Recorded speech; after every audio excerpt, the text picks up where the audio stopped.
Non. Non. Bien, ça vous a pris. Alors la parole est à M. Yann de la 3F. Merci. Donc je vais vous faire un bilan en images de l'année mondiale Roland Garros, dont je rappelle qu'il avait été placé sous le haut patronage du président de la République française et de Yves Landérian et Arnaud Montebourg. Donc on avait une autre personnalité pour nous aider.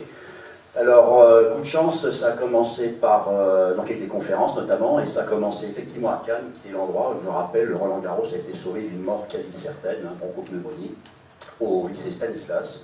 Et vous avez effectivement ici, oui, vous avez ici l'actuel proviseur du collège Stanislas de Cannes. Et puis on a embrayé très rapidement ici même, vous y étiez peut-être, par une autre conférence, toujours sur Roland Garros, avec le neveu, Jean-Pierre Lefebvre-Garros, hilar, à côté donc du Morane-Saulnier H, de l'association Salis, dans le hall de ce bâtiment. Et également une exposition de l'ami Henri Conan, qui est la plus belle exposition d'ailleurs de l'année mondiale, avec une trentaine de panneaux. Alors ensuite on a participé à Rétromobile, parce qu'il ne faut pas oublier qu'il y avait des liens très forts entre Garros et l'automobile. Il y a même eu un modèle spécial de Bugatti Garros, qui est un ami d'Ettore Bugatti. Et donc voici la Black Bess, qui est une voiture qui a appartenu à Garros, un modèle spécial numéro 18. Et on voit d'ailleurs derrière Morane-Saulnier H de 7. Alors la mairie du 16e a également été très projet. Il y a eu beaucoup de choses intéressantes qui sont faites, et notamment une très belle initiative de la part d'un aéroclub qui a en fait reconstruit un MCR 100 de Colomban, équipé Malonnier, donc pour des pilotes handicapés. Voici le maître d'œuvre de cette très belle manip. Et donc ils ont fait une directe Bizerte-Le Bourget en plein centre du Bourget, et ceux qui étaient se souviennent de la météo catastrophique tous les jours, et jamais on pensait qu'ils y arriveraient, et ils sont effectivement arrivés. Bon, il y avait également le DC-3 des pilotes militaires de la Réunion qui était là, et qui par la suite a donc participé à la célèbre traversée. Vous avez aussi le stand de l'Aéroclub de France, et puis il y avait cette belle affiche à l'entrée du salon. La Socata également a participé, donc ça a été un moment très sympathique. Alors voici justement les pilotes handicapés pendant le salon, et vous avez ici donc le neveu à côté, eh bien, tristement des restes de l'avion mortel de Garros, après son accident. Alors ensuite il y a eu toute la période de la traversée, donc il y a eu plusieurs manips qui ont eu lieu. Donc nous, 3AF, on a organisé avec le comité national Garros une traversée, deux traversées commémoratives en fait sur les pas de Garros, donc avec les 7 avions que vous avez sous les yeux. Donc il y avait un Robin modifié par Jean-Paul Vaunois, qui était le directeur technique de la 400M par exemple. Vous avez eu un bimoteur, vous avez eu un ULM, vous avez eu donc un avion de l'Aéroclub d'Antibes, donc au plus près de Fréjus, le Mounet de HEC, Garros est un ancien HEC, un Cyrus toulousain avec d'ailleurs Sébastien Poncin, qui est l'ancien directeur des satellites de Matra, qui était en train de se faire lâcher sur le breguet F-Post, si ça vous dit quelque chose. Et là, l'ami Christian Briand, sur un môle, qui est l'ancien chef pilote de la Socata, qui avait d'ailleurs déjà traversé la Méditerranée pour le 90e anniversaire, donc la Socata qui est l'héritière de Morane-Saulnier. Donc on est parti de Cannes, puisque comme vous savez, Fréjus est maintenant fini, et maintenant fermé. Nous nous sommes posés, nous avons fait une première étape à Cagliari avec un merveilleux accueil, avec un francophile ici présent, et donc reçu par le commandant adjoint de la base aérienne, qui est quand même l'une des plus grosses bases aériennes en Europe. C'est plus gros que sur les Zara, pour vous donner une idée, des Simon Magnon. Vous voyez qu'il y avait un Skyhawk, il y avait des Learjet, il y a eu toute une escadrille d'Eurofighter allemands et italiens qui ont décollé devant nous. On a pu voir des tornados. Il y a un petit musée qui a été fait par notre ami italien, justement, qui d'ailleurs avait fait venir, vous voyez, la patrouille de France pour des évolutions il y a quelques années à Cagliari, donc on a un bon point de chute, sachant que Garros est passé au-dessus de Cagliari lors de sa traversée. Donc les légendes, le cadeau, le musée, et coup de chance, le soir, il y avait une frégate française, la Duplex, qui était au port, et le consul de France se voyait remettre la Légion d'honneur à cette occasion, et donc nous avons, le voici le consul, et donc nous avons été invités à participer à la fête. Donc le lendemain, départ pour Bizerte, le grand départ. Ce que je peux vous dire que ça a été très difficile, parce qu'on a eu l'accord, on a eu la fréquence tour de Bizerte la veille au soir. Bizerte est la plus grosse base militaire aéronautique et navale tunisienne. On avait interdiction malheureusement de faire des photos sur place. Donc voilà un certain nombre d'avions au départ de Cagliari. Et voici l'arrivée sur Bizerte.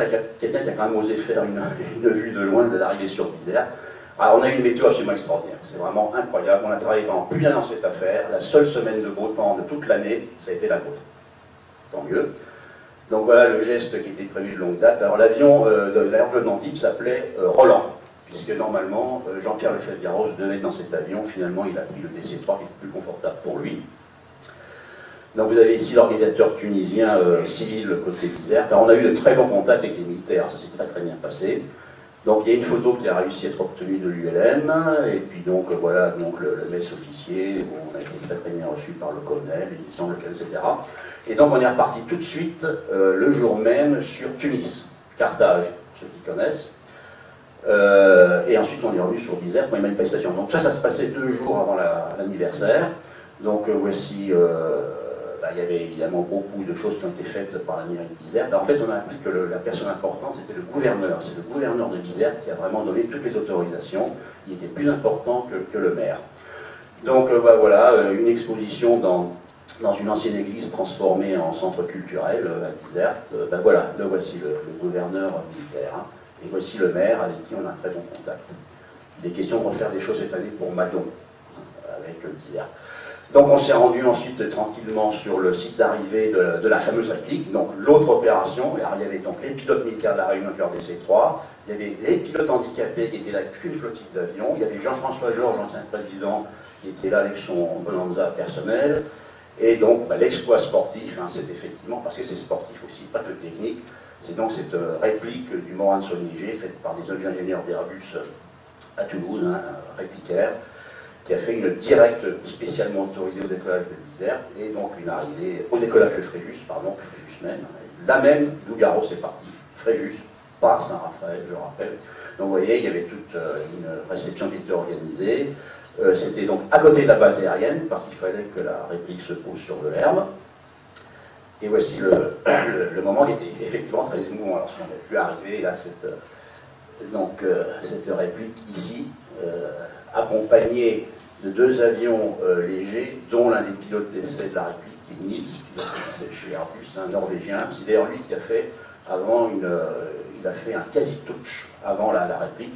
Donc il a fait tout allait bien, il y avait des conditions de vent. Et là donc vous avez l'avion en course finale. Au bout de 8 heures de vol, et voici, j'ai réussi, c'est ma photo, à l'avoir juste avant qu'il touche. Donc ça, l'espace sportif, 8 heures de vol seul. Par contre, plus facile que Garros, parce que d'abord, il n'a pas eu de casse moteur, il n'y a pas eu de double casse moteur, comme Garros, et puis il était complètement encadré, donc il y avait Jean-François Georges qui était devant, très loin pour la météo globale, et puis ensuite il y avait ses camarades de répliquaires à côté, donc il n'y avait pas eu à naviguer. C'était déjà ça en moins. Et là, c'est également un moment très émouvant, parce qu'on voit toute la foule qui se précipite. Bon, les militaires ont tenté un peu de mettre un cordon de sécurité, mais ça a tout de suite lâché, ça s'est terminé en bon enfant, et vraiment, on s'est retrouvés, projetés, dans ce qui se passait il y a 100 ans. Il y a eu le même élan de la foule, par exemple, lorsqu'il s'est posé à Rome. Bon, puis après, l'avion a été ramené à la main à la base, aussi il a fait l'équipe. Donc vous avez ici Pierre-Alain Antoine, qui était le directeur des vols à l'arrivée pour l'Aéroclub de France, et vous avez ici Eugène Bellet, qui est le père du Breguet 14 F-Post, et puis bien sûr le neveu, qui aurait dû venir dans l'avion de l'Aéroclub d'Antibes, parce qu'il est arrivé après la réplique. Donc, malheureusement, il n'a pas vu l'arrivée de la réplique. Alors, il y a même une pilote d'hélicoptère femme, hein, en Tunisie, que vous avez ici avec le neveu. Voilà. Alors, excusez-moi. Donc voici l'arrivée du DC-3 des pilotes militaires de la Réunion. Et il y a également une magnifique manip avec Tunisair qui a transporté tout un groupe de jeunes dont vous vous souvenez peut-être qu'ils ont fait tout un tour de France et ils ont terminé, vous verrez tout à l'heure, dans un très bel endroit.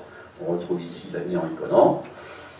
Donc voici la rentrée de la réplique dans la base aérienne. Et puis donc le soir, il y a une conférence de presse. Alors voilà, donc voilà le pilote hein, qui est donc Baptiste Salis. Hein, donc c'est le héros de cette traversée. Vous avez le Deus Ex Machina qui est donc Jérémy Cossat de Réplicaire. Et puis Arnaud Montoya de l'association. Et puis donc Jean-Pierre Lefebvre-Garros. On retrouve ici Jean-François Georges. Et puis voilà, vous avez ici par exemple l'équipage HEC, Christian Voyant de la Socata. Et là, on retrouve donc le maire et le gouverneur.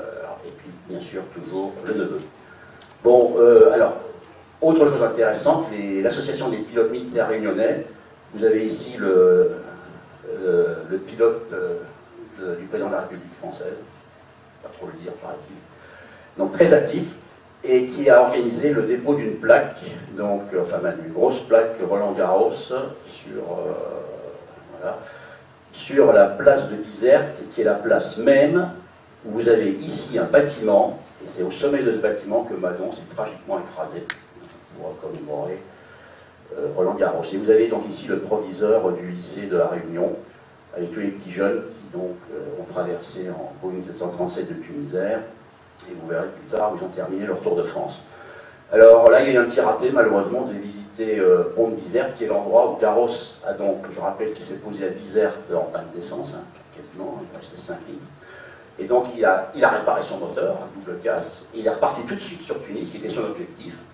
Et malheureusement, il était pris par la nuit, donc il s'est posé à Pont de Bizerte, et donc on devait visiter cette maison où il a dormi, on n'a pas pu. Et ensuite il a terminé à Tunis. Donc après on a une réception à l'ambassade de France, donc vous avez ici l'ambassadeur de France, qui était très intéressé par tout ça. Bon, ça c'est donc l'endroit où il s'est posé à Tunis, que donc on devait visiter, Ksar El Saïd, malheureusement on n'a pas pu. Et là vous avez le retour du petit dans le gros. Alors nous allons continuer, parce que donc, et genre d'ailleurs, anecdote, hein, le Romain vers-Oncle d'Antibes est le seul qui a fait complètement la traversée, parce qu'il se trouve qu'il a eu une panne moteur, enfin pardon, une mauvaise gestion d'essence au mois de juillet, donc il s'est posé à Fréjus, figurez-vous, le kilo Sierra. Par contre, il a été interdit de vol de Fréjus à Cannes, et donc il l'a fait par la route. Et ensuite, donc, eh bien, nous avons commémoré l'autre grande réalisation de Roland-Garros que tout le monde a oublié, jusqu'à l'année dernière, c'est le premier vol intercontinental de l'histoire de l'aviation, départ Tunis, après son record d'altitude, et direction Trapani en Sicile. Et ça, nous l'avons fait. Alors, on n'était plus que 3 avions hein, pour terminer. Donc ça, c'est le décollage de Tunis. Voici l'arrivée à Naples. Donc, bon, on n'a pas fait exactement comme Garros qui avait suivi toute la côte parce qu'on perdait du temps. Donc on a été accueillis, mais alors magnifiquement à Naples. Vous avez ici le directeur de l'aéroport de Naples, Capodichino, dont le bureau est celui d'Italo Balbo, les historiens reconnaîtront. Et donc tout le monde nous a accueillis, la région Campanie, l'aéroport, l'aéroclub, les militaires. Et donc, personnellement, j'ai eu la chance extraordinaire d'avoir une demande pour un 360 degrés au pied de ça, le Vésuve, par beau temps. Donc voilà, vous avez ici le chef de la partie militaire de l'aéroport. Et puis bon, et alors de nouveau, coup de chance, nous avions avec nous le consul de France ici, qui organisait une soirée à laquelle nous avons été invités, ainsi que... Bon, bref. Et ensuite, donc, nous sommes repartis de direction Rome. Donc là, vous avez ici une finale sur Rome-Ourbet, où nous avons été là aussi très bien accueillis. Alors normalement, on devait avoir une visite ici, le lac Bracciano, donc du magnifique musée de Vigna di Valle, où il y a tous les avions d'un coup Schneider, et malheureusement, on est arrivé trop tard. Et donc, nous avons terminé chez la comtesse Caproni, qui est la fille de Gianni Caproni, Maria Fede, qui est d'ailleurs une historienne italienne. Donc, sa maison est un véritable musée, comme vous pouvez voir. Hein. Ça, c'est un planeur Caproni Sola, donc une version en réaction. Donc, voici la comtesse. Bon, et puis avec un repas à l'ancien, etc. Donc, on a été magnifiquement reçus. Nous avons été logés à la Casa degli Aviatori. Et oui, à Rome, ils ont une maison des aviateurs. Donc, départ de Rome-Ourbet. Alors là, l'ami Christian Briand est passé au-dessus de quelque chose dont on a beaucoup parlé il y a quelques temps. C'est lui, Costa Concordia. C'était pas très loin en passant par l'île d'Elbe. Bien, donc voilà, il y a un magnifique périple. Il y a eu d'autres choses. Hein. Il faut signaler que la Réunion était très active à différents niveaux, donc pour les jeunes, avec des modèles réduits, etc. Donc c'était tout au long de l'année. Il y a également une très belle manifestation à Côme, qui, je rappelle, est un des plus grands centres d'hydravion en Europe, hein, puisque malheureusement en France, on a beaucoup de difficultés à avoir un hydravion. Sachant que Garros, à peine 15 jours après avoir traversé la Méditerranée, allait à Côme et gagnait, là encore, le circuit des Grands Lacs. Et vous avez ici le chef pilote emblématique, Cesare Baggio, qui a reconstitué un vol postal. Ce jour-là, la météo était très mauvaise. Et donc, l'une des vedettes, c'était le Caproncino, hein, le Capronissant. Donc, on retrouve encore la famille Caproni. Donc, voilà où on termine les petits jeunes de la Réunion, à l'Élysée, tout simplement. Alors, dans les activités de la Réunion, il y avait aussi l'aéroclub Roland Garros, hein, qui commémorait son 80e anniversaire. Donc, on retrouve un caprice là. Et le Pays Basque également a été très actif. Hein. Ils ont reconstitué l'endroit où Garros s'est posé en panne lors de son Paris-Madrid, qu'il n'a pas gagné, là, pour une fois. Donc voici quelques vues de cette opération. Et puis ça s'est terminé donc, par un colloque de synthèse le 7 décembre chez Catherine. Un colloque très réussi. Et vous avez d'ailleurs ici la nouvelle vice-présidente de la commission histoire de l'Aéroclub de France, hein, qui est Corinne Audouin Dolphus. Donc la fille du grand astronome. Donc on retrouve bien sûr le neveu. Et puis pour ceux qui étaient là, il y avait un tour en Grégoire qui était organisé sur le parvis du musée. Donc c'était un colloque international. On a eu des conférenciers, des papiers donc italiens, espagnols. Et puis nous avons terminé chez Mollard, qui est un très bon restaurant que vous connaissez peut-être, près de la gare d'Austerlitz, Saint-Lazare, pardon, décidément. Saint-Lazare, et qui était le pied-à-terre de Roland Garros. Quand il y en a des États-Unis, il passait par Saint-Lazare, et donc on a mangé là. Donc on retrouve le neveu, ici. Et au fond, le tableau d'un personnage complètement incroyable, Jean Turc, qui est donc le père du guidage, de la télécommande des engins volants français, le père de l'infrarouge mondial, qui est toujours vivant, qui a 103 ans, et qui avait chez lui, quand je suis allé chez lui, qui avait donc ce tableau d'origine du circuit d'Anjou que Garros a gagné. Et puis la Socata, derrière Socata, qui est très active, qui est en train donc de fabriquer une autre réplique volante, et c'est là très intéressante pour la suite, c'est le Morane-Saunier L, donc maintenant aussi, grâce à les mondiales Roland Garros, beaucoup de résultats ont été obtenus au sens qu'on a découvert beaucoup de choses qui étaient complètement oubliées, et l'une des découvertes majeures, c'est que donc le premier avion de chasse au monde est le Morane-Saunier LH. On a même identifié le sous exact. Donc le premier avion au monde avec un pilote seul à bord, une mitrailleuse devant, fixe et non synchronisé, je rappelle, hein, c'est un déflecteur de balles. Et donc, j'ai proposé à BR Socata qu'ils mettent effectivement une mitrailleuse sur leur réplique, qui devrait voler normalement cette année, en tout cas, et ça se passait donc en 1915 tout ça. Alors, je vais peut-être parler rapidement de la suite, on profite, on revient tout à l'heure. Ce sera très rapide. Hein. Donc au programme des prévisions, donc cette année c'est Monaco. Alors il faut dire que ça fait plusieurs années qu'on essaye de faire des commémorations, donc du premier meeting hydraulique au monde en 1912 à Monaco, de la première Coupe Schneider en 1913, et cette année du premier rallye aérien de Monaco qui a été remporté de manière tout à fait incroyable par Roland Garros. Et apparemment on devrait arriver enfin à organiser quelque chose. Donc vous avez une vue en bas 1912, 1913, 1914. Bon, ça, pour vous rappeler, donc, on a organisé un certain nombre de samedis d'histoire, vous avez les dates à venir, vous avez les différents sujets. Je pense que celui du 10 mai, ça va être en fait sur Charles Voisin, qui fut d'ailleurs l'impresario de Garros.